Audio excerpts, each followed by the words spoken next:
Okay, before we get started today, I'd like to make a quick announcement. Over the last several years, I have spent a lot of time working with investors just like you, investors who have started their business, got it off the ground, got a little bit of momentum, but just don't know how to scale up from there. They don't know how to take a small business doing a deal here and there and really systemize it and scale it up in a profitable way. I have been helping people for so many years do exactly that. I did it in my own business first, and then I helped other people replicate that success in their business. And my announcement to you is that I am ready to help you do the exact same thing right now. I have developed a program that's called the 7-Figure Investor Blueprint, and it's called that because I want to take you from wherever you are in your business right now and help you ramp it up into a 7-figure profit business. You can do this. I know you've told yourself that you want to do it, and for whatever reason, it's just not working out, but I want to teach you things like how to market, to find the best deals, how to analyze those deals, how to negotiate with sellers and wholesalers to get the best possible deals, how to get those deals funded, whether it's private funding, hard money lending, whatever. I want to help you understand the best way for you to fund those deals, and then how to structure those deals for maximum profit. And then finally, how to build a team around you. You don't have to do everything in your business. And in fact, you shouldn't be doing everything. I don't do everything in my business, and it runs really, really well. In fact, it runs better when I'm not trying to do everything. And I want to teach you exactly how to do that. All you have to do, if this sounds interesting to you, if this sounds like something that you must do in 2022 to reach your goals, go to 7figureinvestor.com. That's the word 7, 7figureinvestor.com. Sign up. I want to help you this year achieve all of your business goals, but you have to go and sign up first. It's 7, the word 7, figureinvestor.com. I cannot wait to see you inside the program. We are going to do great things this year. You're going to start a convenience store, candy bars and soda machines and all that sort of stuff. If you're going to do that, you're not going to sign a lease on a location, open the doors, and put a box of candy bars inside that and hope to run a business. You go out of business in 2 seconds. You're listening to the Just Start Real Estate Podcast. If you're serious about your real estate investing business and need real answers, you are in the right place. And now, your host, Mike Simmons. All right, thank you for joining me on Just Start Real Estate. I appreciate you being here as always. I know there's lots of options in your life, things you can be doing, other people who are trying to get your attention, and I think it's very cool that you're here with me today. I have a very fun guest, a very special guest on the show today, and someone who's super passionate about laying off his boss, and for you to be able to lay off your boss and retire at a young age. Maybe you retire really, really soon, this year, next year, right? Make it happen. It can happen, and he is going to tell you how to do it. His name is Dustin Heiner. He quit his job when he was 37 years old by investing full-time in real estate. He is the founder of Master Passive Income and Successfully Unemployed, and has become one of the leading real estate rental property experts. He wrote his first book, How to Quit Your Job with Rental Properties, which quickly became a bestseller. I hope you guys enjoy this interview because I had a lot of fun doing it. A lot of good stuff in here, so listen closely, get ready to take notes. I give you Dustin Heiner. Hey, Dustin, thanks for being here, man. I appreciate you doing this. It's a real pleasure to have you on the show. Absolutely, Mike. I'm pumped to be here. I just love being able to talk to people about real estate investing and what it's not necessarily real estate investing in general. It's what it affords me to do in my life.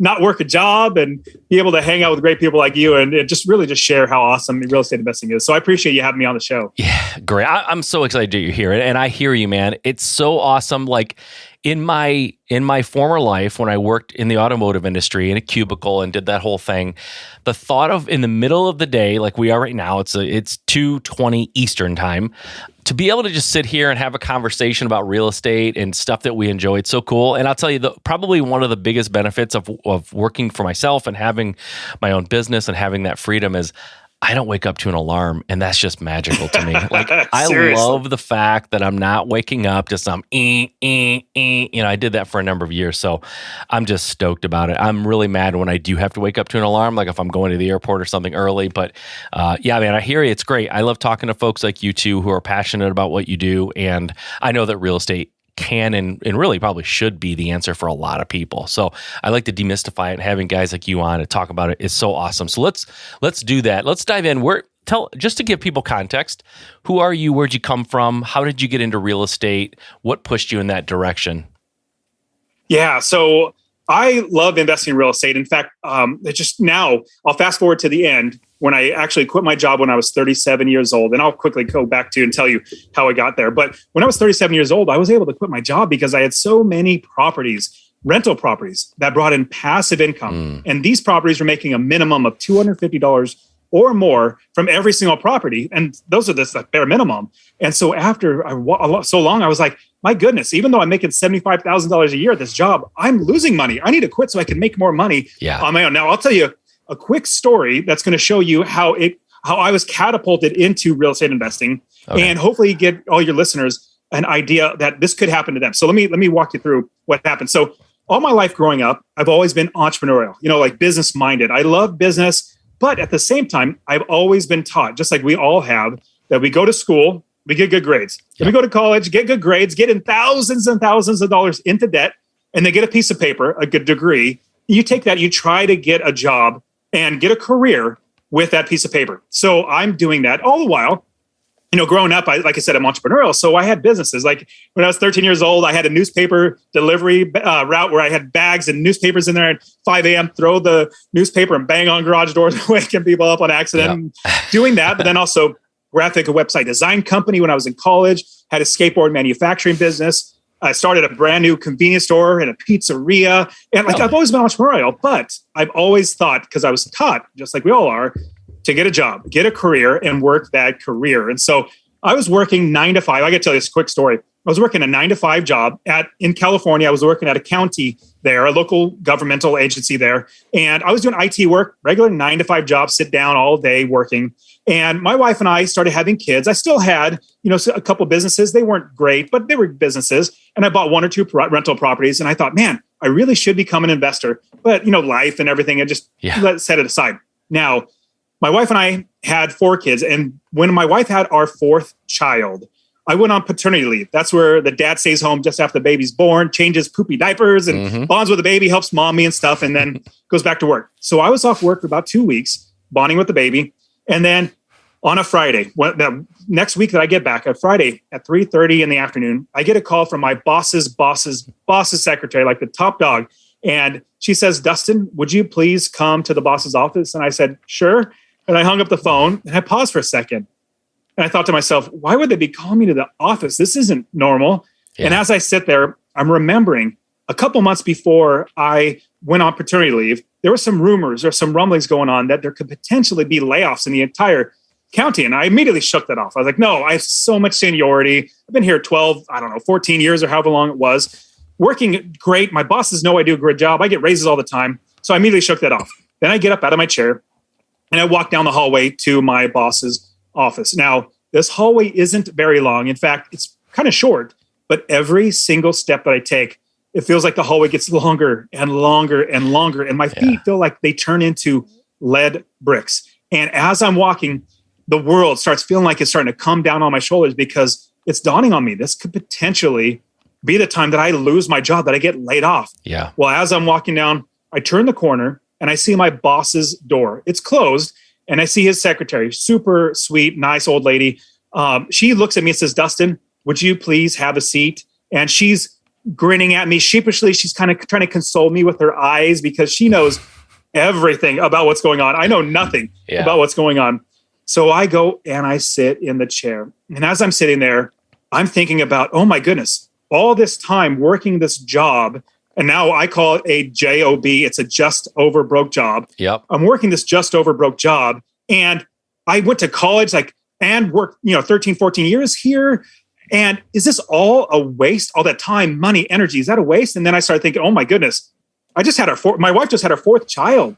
If I'm not going to be able to provide food for them or a roof over our heads, does that make me a failure as a father? Does that make me a failure as a husband, as a man trying to provide for his family? Right. Well, as I'm sitting there, my hands get all clammy. My forehead gets all sweaty because the weight of everything is just crushing down on me. Then the door to my boss's office opens up. And out walks a lady, a coworker of mine, with a piece of paper in her hands. She is noticeably distraught, noticeably upset, but she's not necessarily crying, but you could tell her world has totally been rocked. Yeah. And my boss says, "Hey, Dustin, would you please come into the office?" So I get into the office and I get laid off. Now, remember, this is the government. Nobody gets fired or laid off from the government, but I did. So I take that layoff notice and I walk down the hallway back to my office and I sit there and I realize two things sitting right then and there, Mike. The first one is I need to get another job. I need to figure out a way to provide for my family. So I was really, really blessed, praise the Lord, to be able to find another job in the same county, a whole nother department. It was the sheriff's department doing IT work for them. Was really, really blessed to be able to just not even get laid off. I just transferred over. That was a huge blessing. From there, sitting there in my desk, I realized the second thing. The second thing was I need to make sure this never, ever happens to me again. Yeah. And from that point forward, I realized whenever anybody asked me the question, "Dustin, what do you do?" I usually respond, "Oh, I work for the county. I do IT work at the county." But now I realize sitting in that chair, what I'm doing is I'm telling everybody my value is in my job. No, my value does not come from my job. Yeah. It comes from my God, from myself, and from my family. And I realized sitting there that my value is so much more than anybody could ever pay me. Now, here's everybody listening to this. I want everybody to realize this. Your value is so much more than anybody could ever pay you. And here's how you'll know why. Your boss is paying you just enough to keep you working without quitting, but not so much money as taking money out of their pocket. So what you need to do is realize that they're not paying you for your value. So this is what I did. I realized sitting in that chair, anytime anybody would ask me the question, "Dustin, what do you do?" I'm not going to say I work for the county or I have a job. Remember, I had a couple properties and I wanted to be an investor, but life just came in the way. I said, now I'm making the decision. It may so happen that 100% of my money comes from my job. That's now my part-time job. I'm a full-time investor. So fast forward, I started working at this new county department. I bought property after property after property, each one making me $25 a month or more in passive income. After 30 plus properties, I literally realized I don't need to work anymore. And so I'll round up the story by sharing. If you remember, I went to my first boss, or my first boss laid me off. I now went to my second boss, my new boss, great boss and everything. I said, "I'm laying you off." Well, jokingly, I said, "I'm laying you off." And I basically gave him a 2 weeks notice. And I said, "Hey, boss, I'm done." He goes, "Dustin, what are you going to do?" And I said, "I don't have to do anything. I have real estate. It literally works. I make passive income, works without me." And I'll give you this last little bit. So if you remember that story where I walked down the hallway and the hallway got longer and longer and longer. It was a short hallway. Yep. This last walk that I took away from my office to my car, I worked in the downtown area, so it was a 1.5 mile walk. I've done this walk 1,000 times. It was the best walk of my life. And I knew that I would never need a job again. So I felt like I was walking on clouds because I now had so many properties. I didn't have to work ever again. And I will never, ever need to work again. And so at 37 years old, I quit my job and I'll never look back. I love it. That's a great story, and I've got a million questions. Let me go back to for a minute to the skateboard business and the pizzeria. Yeah. How old were you when you did that stuff? Like, what was the skateboard business? Yeah, skateboarding was probably like around 19. Okay, and then 18, the pizzeria. 19-ish. When did you open a pizzeria? How old were you? I was 24, maybe 25. I can't remember. Okay. Like I remember because my wife and I got married. It was right around the time we were getting married. And the convenience store? When did that happen? So it was actually the same thing. So okay. It was a pizzeria. Gotcha. And it could be like a section. Yeah. How long did you do that? Yeah. How long what was the run of that business? We had about 3 years and then I sold it because I was realizing that it was another job in a sense where if I didn't get customers coming in, they're like mini bosses. The customers don't come in and buy products. I'm like, man, I need passive income. If they don't buy anything, I'm not making money. Yeah. So I realized that. And then I completely switched into let's do passive income now. Got it. That makes sense. Okay. You're working, you don't, and I sort of had a similar epiphany at one point in my business, or not in my business, in the company that I worked for early on. And that was we went through a period in the automotive industry where there was just massive layoffs. And I remember at the time, thinking, I have some experience, I have some education, but by no means am I setting myself apart. I don't have anything special. Like, I don't know that I would hire me in an environment, in a market where tons and tons of highly qualified people have just been laid off or let go. So I kind of had that same feeling, like I need to get more control of my destiny and what happens to me. I can't just let an employer at their whim let me go and now I'm kind of screwed. And I like the idea of eating what you kill, which is a little bit of, encapsulating what you just said. It's being responsible for that. Now, you're working at this job, you're making, $75,000 a year, good income, you have 4 kids at this point. You said you just started buying property after property after property.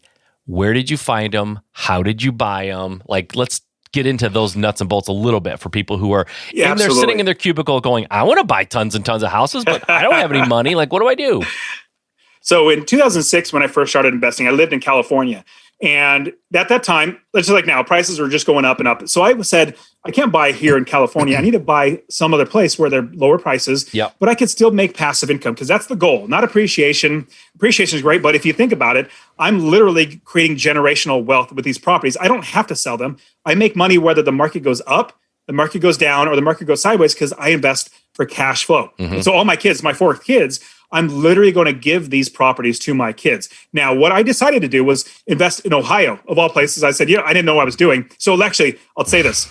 I'll tell you what I did, and it's the wrong way. I'll give you the right way, but this is the wrong way that I did. Hey, didn't Edison say he learned 1,000 ways not to succeed? So here you go. Here's lesson number 1 of how not to succeed. Exactly. 100%. So I found an area that I had relatively lower priced homes, flew out to Ohio, and found a realtor and a property manager. And then I put them together and I bought a house and I said, here, you just run it. Because a lot of other people who teach how to invest in real estate, they'll tell you this. This is the wrong way.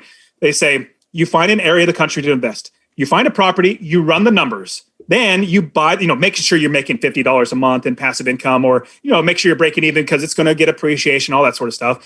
Then they say, then you buy it, spend thousands of dollars down payment or whatever it might be. Then you buy the house. Then you find somebody to fix up the property, somebody to rehab it, spend thousands of dollars doing that. Then you find a tenant, put a tenant in there. Hopefully they're going to start renting it. Then you find a property manager, somebody to manage the property so you don't have to. In my opinion, that's just about backwards. That's what I did my very, very first time. And my property manager started stealing from me within 6 months. It was horrible. Unreal. Then after I realized this, the way these other people were teaching, it just doesn't work that way. It doesn't seem to work well. And if you remember, I'm entrepreneurial. I love business. I love that idea of utilizing business sense to make money. And I thought, I'm going to approach this new business as a business, like investing. It's not like a lot of people tell you one property is your business. A property is a business. No, it's not. Your property is not your business. I'll tell you how this plays out. So way I teach and the way I do it myself, we build the business first. This is the right way. This is what I've learned now after doing it, thousands of times, teaching so many people. I've done this the right way. Now, the first way is if you're going to start a convenience store, I'll give you an example of what it looks like to build the business first. If you're going to start a convenience store, candy bars and soda machines and all that sort of stuff. If you're going to do that, you're not going to sign a lease on a location, open the doors, and put a box of candy bars inside that and hope to run a business. You go out of business in 2 seconds. What you would do, though, is you would make sure you can buy inventory. You have a location that you could buy inventory. Then you would get the gondolas. Those are the shelving units. You get the countertops, the cold storage, the fountain machines, the bank accounts, cash registers, insurance, all this sort of stuff before you buy any inventory. Once you have the entire business built up, then you buy the inventory and you put that into your business. Same thing with real estate investing. Like I said, other people will tell you your one property is your business. No. We build a business that owns inventory. Your property is now your inventory that you put into the business, and the business owns that inventory. So as I'm approaching this is what I do. This is what it looks like when you are going to invest in real estate, at least my way, the business way. We find an area of the country to invest that has a good city that has a lot of inventory, potential properties that we can buy. What city were you in Ohio? What city were you in, if you don't mind my asking? Youngstown, Ohio was the very, very first one. Okay.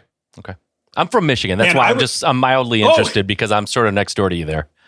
Got it. So Youngstown, I don't like all my students now. I coach a lot of people. I don't encourage them to go to Youngstown because the prices are low, but it's a very economically depressed area, really, really rough, good amount of crime. So you have to really know what you're doing if you're going to invest there. Yeah. So now I point them to other areas. Now, what I do is I make sure I build the business by finding the right, and here's the first thing, finding the right property manager. Imagine you do this. Now, Mike, you would definitely understand this. This is what, if it's so many people tell you, do it the wrong way that I just showed you. Imagine buying a house, putting thousands of dollars down in down payment or buying it, cash, fixing it up another thousands and thousands of dollars, hoping to rent it out. And then you go to try to find a property manager after you're all done with all that. And nobody's going to manage the property because it's a bad area. They're like, man, I don't want to manage that. I'm going to get shot there. Yeah. That is a liability. That's no longer an asset for you. Yep. And now you have to sell it. And what's good for me is bad for them, other people. But I love buying properties off people who don't know what they're doing because they're like, just take it off my hands, Dustin. I don't want it anymore. Yeah. So with Youngstown, I also, in Akron and Cleveland areas are the areas that I invest in Ohio right now. Those areas were great because I started cutting my teeth on those, and they're great now since then branching to Texas and Arizona, getting, different markets, which is great. But what we do is we make sure we build the business. And then once that entire business is built, we find the property managers, contractors, roofers, plumbers, insurance agents, mortgage brokers. Then last thing, we find realtors and wholesalers, people to find us properties. So we get everybody in our business that's going to run our business. And then we also find people that find us properties, inventory. From there, we buy the property, and then we just put our people to work, the experts on the ground. Now, you'll understand this, Mike. Zillow is not an expert. Realtor.com, Trulia, Redfin, like all these websites, they are not experts. Yep. I love to invest in areas that I can hire experts. I even have like all the areas that I invest all the country. I get students to ask me, hey, Dustin, tell me about this area. I'm like, I'm not the expert. Even though I invest there, I'm not the expert. But what we do in our business, we hire experts on the ground. And here's what an expert would, you'll know this is an expert. So if you go to a property manager and you find a property manager, you start working with them, you say, hey, property manager, I'm thinking about buying this property. What are your thoughts? How much is it going to rent for? What are the clientele like? What's the vacancy factor? All that sort of stuff. And will you even manage this property? A property manager, a good one, that's an expert's going to say, oh, I know this area. In fact, I have a property that's right around the corner from there. We were trying to get $1,600 for this property. Zillow says $1,600, but we could not get it rented for $1,600. We got it rented for $1,400. That's the most we could get it rented for. Well, that's great information that an expert knows. Zillow going to send you astray. Like that's a $200 that's taken up that you're like, oh my goodness, I thought I was going to make $1,600. Right. Now I can only make $1,400. You build your numbers off of $1,600 and you can only get 14. That's just your profit. Right. That's your cash flow. There you go. Absolutely. So that's what I now started doing after I did it wrong. I said, you know what, so I'll give you a little bit because a lot of people like to know like the prices and like how financing, all that sort of stuff. Yep. So I took when we got married, my wife and I got married, I took $17,000 of actually it was her savings. I was taught not to go into debt. That's it. I wasn't taught to save. She saved. I said, hey, honey, can I take our $17,000 and go buy a property? And so I bought our first property. Then, because I'm an investor, I captured equity, which means I bought it lower than the value is, captured that equity, and then refinanced it, pulled my cash back out to buy the next property. I've literally refinanced my same money over and over and over and over again. Plus, I've even done some creative ways like hard money, private money, family members. I've even done a signature loan. Walk into a bank and say, hey, can you give me a line of credit? Like just basically a signature loan, unsecured. And they said, sure, here you go. I used that. I've even used, and this is an advanced strategy, I used credit cards to buy properties. And the reason why I'm able to do that, like I said, it's an advanced strategy. It's because I know my business. I have a business, number one, that I know if I'm borrowing this money, how much is going to cost for me to borrow this money. Then I'm going to employ or deploy that or buy a property with that property will now pay for that increase in payment from that credit card, and I'll make money in passive income. And so with that, I still have the house. I paid off the credit card, and I still make money. So that I just threw a ton at you right now. You probably got questions. Okay. Let's. I do want to ask a few questions though. You mentioned that I heard you say realtors was a method that you're using to find houses, but then I also heard you say, and I don't know if we're talking about 12, 13 years ago or modern day or somewhere in the middle, but nowadays for people to say, I'm going to use a realtor, but I want to have equity when I buy it low, those are mutually exclusive in most areas, right? So now if someone comes to you and says, hey, I like this, buying it low, doing what I have to do to it, pulling my money out and going to the next one, that's the burst strategy, or it's great. How are you finding properties now, right now? Are you still using realtors? So I use everybody and anybody that wants to send me a property. If you remember at the beginning, I said, I started telling everybody I'm an investor. Yeah. By doing that, people know me as a buyer. So wholesale, I love wholesalers. Like if I'm going to pick realtor or wholesaler, I'm going with a wholesaler every single time. Yeah. They work hard. They know that I need deals. I need to, capture equity. So they work hard. So with realtors, wholesalers, other investors, even I've had title companies send over deals, other property managers. Like I'm always looking for properties. But here's the thing. The way that I'm able to capture equity is because I put in lots of offers. Now, with a realtor, people might say, well, realtors want you to pay top dollar. I'm like, yeah, I get that. But that doesn't mean that I have to put in whatever offer that they want me to. Yeah. If they don't want to work with me, that's totally fine. I'm okay. But here's a tip I'll give to everybody. What I love to do, unless a realtor brings me a deal and I'm buying it through them, which I will, like I'm loyal to the people that bring me the deal. But if I find a deal, I'm not going to go find a realtor and then have them, because I'm an investor. I could do this myself. Sure. What I do though, here's a tip. I find a property, let's say realtor.com, Zillow.com, or whatever, you find a property for sale on the MLS. Literally call the seller's realtor. Hey, they're going to say, hey, are you working with a realtor? I'm like, no, but I can use you if you're able to give me a little bit of discount on, the price, or help me out if you do that. But at the same time, what's great if you use a seller's realtor, they want to sell it to you. They're encouraged to sell it to you because they're getting both sides of the commission. Yep. And you can put a lower offer because they're saying, hey, if I sell, even if it's a lower offer, I'm getting both sides. So that's just one tip and one strategy to actually get properties capturing equity. Yeah, I love that. And so for the financing side of it, are you still kind of all over the board using hard money, private money? I don't know if you have like 401k, IRA, if you're doing that kind of stuff, but are you just sort of all over the board with that, or do you have a preferred strategy now? So I view finding properties, funding properties, managing properties, all very similar, or in the same idea or strategy. Is I figure out tools that I can use in all parts of my business. Meaning, if I need to find properties, I just shared with you, wholesalers, realtors, other investors, RIA groups, title companies. These are tools, basically ways for me to find properties. Same thing with financing properties, private money, hard money, credit cards, loans, mortgage brokers, private portfolio loans, bundled loans, which I've done, commercial loans. All these are different tools that I use, and I teach all my students to deploy that into our property. So let's say we get a property and it's out of our reach price-wise. Well, there are, let's say, 15 different, I'll give you also a quick example. So I have a video that I put on my YouTube channel, Master Passive Income YouTube channel, literally 14 different ways that I have used to finance my properties. But all these 14 different ways are literally tools. I've used, like, let's say 4 different ones, like private money on one, my personal cash on another one, a little bit of hard money, and a regular mortgage loan. I've utilized all that for one property, but let's say that doesn't fit for another property. Let's say another property, which I've done, actually, I'm just refinancing another one. I have 4 properties. It's in my business name. It's a bundled commercial loan, bundling them all together. So basically, we figure out, as investors, we need to be problem solvers. Yep. And we need as many tools to solve those problems and implement those all together. Does that make sense? Yeah, it totally does. And I get that. I'm sort of just asking for the person who's sitting there going, I just want to know how to find and fund these things. I don't know how to find them. I don't know how to fund them. Like, just give me something that I can grasp onto. And I'm always a big fan of, like, get it funded however you can. But I think private money is great because it is whatever you negotiate, right? It's not like some institutional thing that has all these rules and regulations and fences and all these guardrails up. It's just whatever you and that person across the table decide is fair for each other. So that's great, obviously. And it's kind of a long-term play because it's not a light switch. Hard money, you just go there and say, this is my deal. This is what I'm buying it for. This is the ARV. And they'll look at it and go, cool. And they don't really care about you or your credit or anything like that.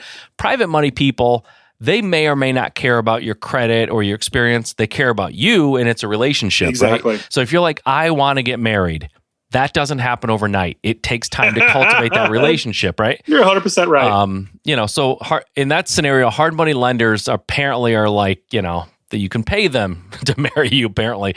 But Correct. all kidding aside, like hard money is great to start off with. I don't know if it's the long-term solution. It's a great supplemental, and it's certainly great to start. Private money is fantastic. If you can find institutional money that's real cheap, like, I don't know what the limit is now for like a person, but I think like Fannie Mae, Freddie Mac used to say you get like 10 or 9 or something that they'll finance for you as investment properties. And that's great because the interest rate's super low and it's 30 years. So you should max that out for sure. And then start looking for that private money, or start looking for private money right away. Frankly, build those relationships so they can see the track record. Yeah. And so here's my suggestion. If somebody's saying, I really want to get started, there's 2 different ways. Number one, if you save over $10,000, in fact, I don't take on any coaching students that have less than $10,000 because it's really, really hard to do with no money and low money. In fact, I mean, it's possible. It's definitely possible to do it, but it's so much harder on the person. Once you have $10,000, we have a lot of options that we can go with. So that's one, using, let's say, just $10,000 as a down payment on, let's say, a $60,000 house, which if you're listening and you live on the coastlines, yes, there still are houses that are $60,000. And so you can buy those and still make good cash flow. But here's another really, really good option for people who have less than that, or they don't have a lot of money. There is an FHA loan. And I know you know this, Mike. The FHA loans are fantastic. Basically, you have to live in the house for a year, and then you can move out and do whatever you want with it. But you only have to put down 3.5% down to buy the property. If you're living like on the East Coast where you can buy a house, let's say a duplex for $100,000, you buy a duplex, that's only $3,500 out of your pocket. You live in one end and have somebody else live in the other. And then after a year, you refinance it, get that FHA mortgage out and don't have the FHA loan anymore and get into a regular mortgage. Then you buy another house with an FHA loan, another FHA loan, and then you move out of this one and then you have the duplex. Literally this. So there's so many ways to do it, but those are just 2 quick, easy options. Totally. All right, let me ask you one more question before we end, and then I want to talk a little bit about your YouTube channels and some of the things you're doing. But one more question. It sounds to me like you've said it, that you're investing kind of all over the place. You said Texas and Arizona. I know you probably have some stuff in Ohio still. What about the person who would say, doesn't it make sense to focus on one area? You do become more of an expert, economies of scale, same property management company that you can manage a little easier. Why do you spread those out?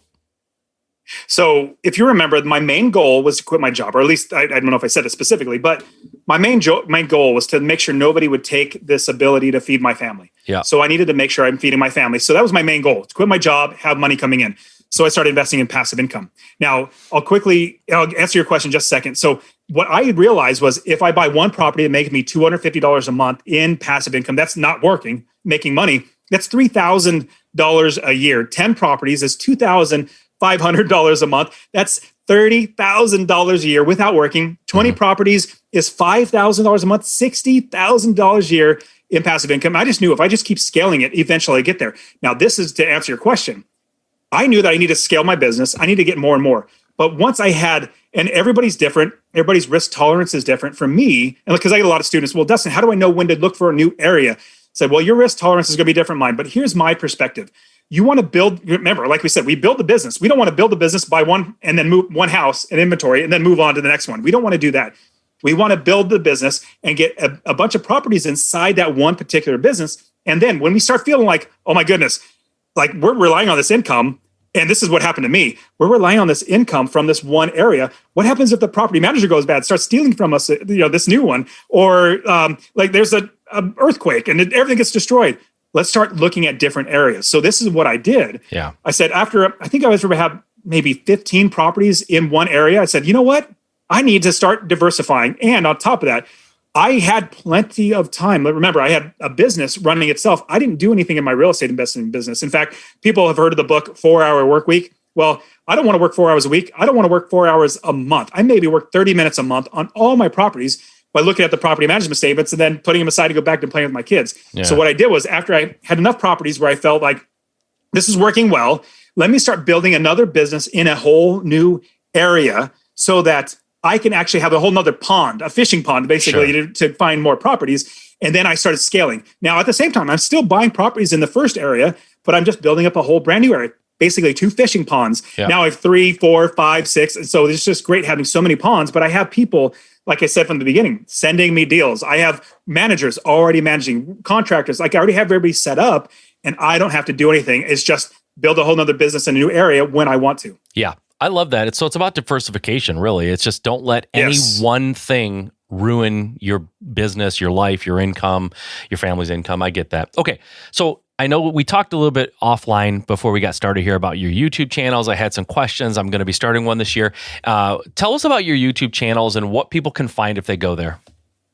Yeah, so I love just giving all this stuff away for free. So I have my podcast, the Master Passive Income podcast, and my YouTube channel. It's literally just, okay, here's a topic. Let me, I don't know, portfolio loans. Let me cover a video on that or whatever it might be. And so it's literally me, like I have so many people asking questions. I'm like, well, let me make a video on that. So the podcast and the YouTube channel as well. And so that's usually the way that I just love to give out as much information. And so if anybody from that point forward says, you know what, I want to learn more, I even have a free real estate investing course. Do you mind if I give that out to everybody? Go for it. So if you want a real estate investing course that'll literally show you everything I just talked about, how to do it, build the business, make $250 a month, scale the business, you could text the word rental, RENTAL, to 33777. Rental to 33777. I'll literally give it to you absolutely for free. You can even go to masterpassiveincome.com/free course. All one word, /free course, Master Passive Income /free course. I'll literally give it to you. But yeah, it's literally, like I said, it's literally just me sharing as much information as possible with everybody because I'm just like your next door neighbor. Like it's just, I have plenty of time. I get to get on podcasts and talk to great people like you because real estate has given me 40 plus hours of my life back. And I figured how many more people can I help doing this too? I love it, man. I love it. And thanks for sharing that. I appreciate it. You guys should go check that out. It's free, right? You can't beat that price. If you're price shopping for courses, that's a free one. And then the YouTube channel's masterpassiveincome.com on YouTube. And do you want me to tell you may say the other one? You have two, but is the other one relevant? Oh yeah, absolutely. Okay. So I have Successfully Unemployed too. It's a whole nother brand. It's so where I just basically have more time. And I was like, you know what? There's a lot of great people who figured out a way to quit their job, not just real estate. Many. I've had a lady that started a bridal store. I've had somebody that has a taco truck. I've had somebody that does online businesses. All these different ways. So Successfully Unemployed. Just look up Successfully Unemployed everywhere. You'll be able to find that as well. Like podcast and YouTube channel. I like that brand, Successfully Unemployed. That's a cool logo too, by the way. I like that Successfully with the U in it. I love it. I love that kind of stuff. Thanks, man. I appreciate it. It looks fantastic. I'm looking at it going, I like that shirt. That's cool. Well, shoot, I'll send you one. Offline, I'll send you one. All right. I'll take it because it looks cool. I like it. Listen, man, Dustin, I appreciate you doing this. You've been very transparent, very helpful. And it's exciting just to, I love talking to people who have escaped. You know, I always call it kind of escaping the gravitational pull of a 9-to-5 job, right? It's like it takes some thrust, it takes a little bit of work, but anyone can really do it. And I think that people allow all their, all their fears and fears of the unknown, fears of looking stupid and making mistakes or failing or losing money, obviously is a real fear. But all these things stop them and they just aren't happy. And they're just living the rest of their lives unhappy because they're afraid to take that chance. So I love it. I love talking to guys like you. Thanks for everything that you gave us. I really appreciate it. And we'll definitely have to have you back and see how things are going. So thank you again for doing this. Thank you, Mike. I appreciate it. All right. We'll see you next time. All right. I hope you guys enjoyed that. It is always fun to talk to someone who has quit their job and retired through passive income and through real estate and just understanding the value of that and that it can actually happen and you can do it. So I hope you got a lot out of that. I hope you took notes and I want to see you do that this year. This is the start of 2022 and this is the year for you to make it happen. All right. We'll see you next time.